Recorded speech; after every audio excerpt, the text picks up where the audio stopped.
Ku mau cinta Yesus selamanya. Ku mau cinta Yesus selamanya.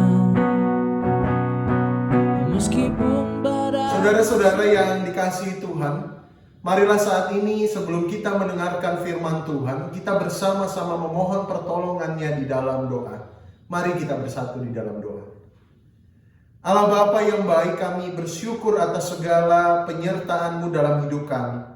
Saat ini Tuhan, kami hendak mendengarkan firman-Mu yang kudus. Kiranya Engkau menuntun dan membimbing kami, sehingga kami dimampukan untuk memahami firman-Mu dan terlebih melakukannya dalam kehidupan kami sehari-hari. Dalam nama Tuhan kami Yesus Kristus kami berdoa. Amin. Demikianlah Injil Yesus Kristus. Yang berbahagia adalah kita yang mendengarkan sabda Allah dan melakukannya dalam hidup kita sehari-hari. Haleluya. Saudara-saudara yang dikasihi Tuhan, berita mengenai kebangkitan Yesus adalah sebuah berita yang mengejutkan. Tidak hanya bagi orang-orang Yahudi saat itu yang bukan murid-murid Kristus, tetapi juga pada murid-muridnya secara khusus. Sehingga wajar apabila secara manusiawi kita melihat respon yang berbeda-beda mengenai berita kebangkitan Kristus. Setidaknya ada dua respon yang saya catat dan ingin saya bagikan untuk saudara-saudara sekalian melalui pembacaan kita atas Injil Yohanes. Respon yang pertama diceritakan dalam pasal 20 bahwa pada mulanya para murid tidak mengetahui mengenai kebangkitan Kristus. Maria Magdalena datang pagi-pagi benar ke kubur Yesus dan ia mendapati batu yang menutupi kubur Yesus telah terguling. Setelah itu Maria Magdalena kembali ke tempatnya berada dan mengabarkan murid-murid yang lain. Dicatat dalam Injil Yohanes, saat itu Simon Petrus beserta murid yang dikasihi Tuhan, tidak jelaskan siapa dia, mereka semua berlari bersama dengan Maria Magdalena kembali ke kubur Yesus dan mendapati hal yang sama, bahwa batu itu telah terguling dan Yesus tidak ada di sana. Simon Petrus dan murid yang dikasihi itu kemudian pergi kembali ke tempat mereka berada di dalam kebingungan, dan tinggallah Maria Magdalena di situ. Ia menangisi jasad Yesus yang tiada di dalam kubur itu. Maria mengira Yesus telah dicuri oleh orang. Tepatnya jasad Yesus telah dicuri oleh orang. Tidak lama kemudian Yesus menjawab kesedihan dan kekalutan Maria itu dengan menghampirinya langsung dan menyapanya dengan lembut. Awalnya Maria Magdalena tidak mengenali Tuhan Yesus.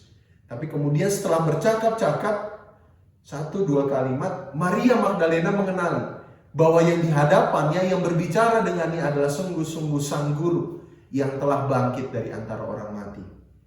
Kemudian diceritakan bahwa Yesus menjumpai murid-murid yang lain dan damai sejahtera ditinggalkan bagimu, begitu kata Yesus. Murid-murid yang lain pun percaya terhadap kebangkitan Yesus. Jadi respon yang pertama ini mengandaikan sebuah perjumpaan secara langsung yang menggunakan pengalaman indrawi. Mendengar seperti Maria Magdalena atau melihat dan mendengar seperti murid-murid yang lain.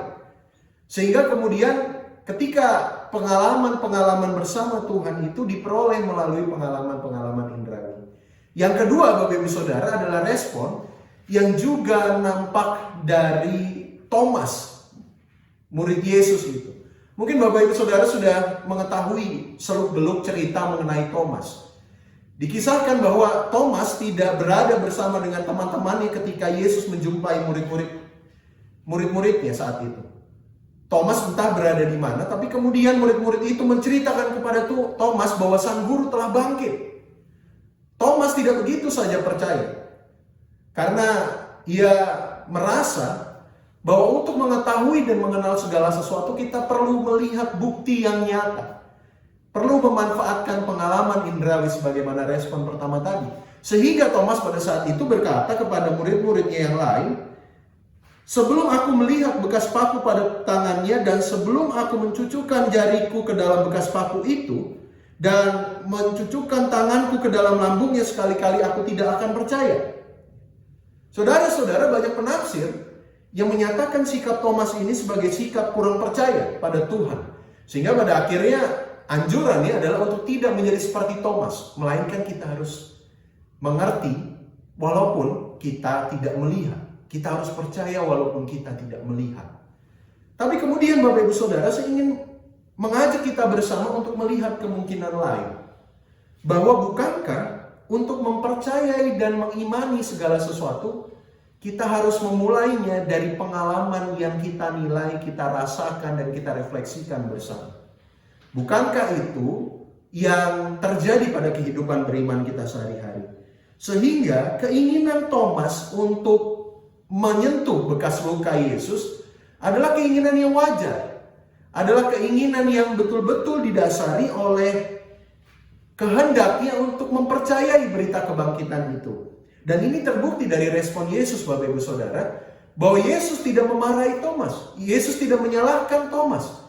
Yesus tidak kemudian malah menjauh dari Thomas. Justru Yesus kemudian diceritakan dalam Yohanes pasal 20, ia hadir di tengah-tengah Thomas, di tengah-tengah murid pada saat itu, dan membiarkan Thomas untuk menyentuh dirinya. Tapi pun Thomas tidak sampai menyentuhnya dan Thomas pun sudah percaya. Setidaknya Bapak Ibu Saudara, itu adalah dua respon yang kita lihat dari bagaimana murid-murid menyikapi kebangkitan. Namun pada akhirnya mereka semua memahami dan mengimani betul bahwa Yesus sudah bangkit.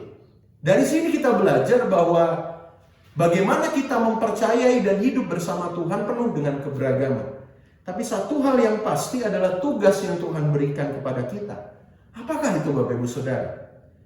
Tema ibadah yang diberikan kepada saya dan kita pahami bersama pada saat ini adalah aku percaya maka aku bersaksi.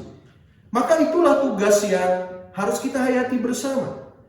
Bahwa bagaimanapun kita hidup bersama dengan Tuhan dalam cara yang berbeda-beda, walaupun bagaimanapun Tuhan menyapa kita dengan cara-cara yang khas dan unik, tapi kita percaya bahwa tugasnya sama untuk kita, yakni untuk bersaksi. Tugas kita adalah mewartakan keselamatan yang dianugerahkan itu.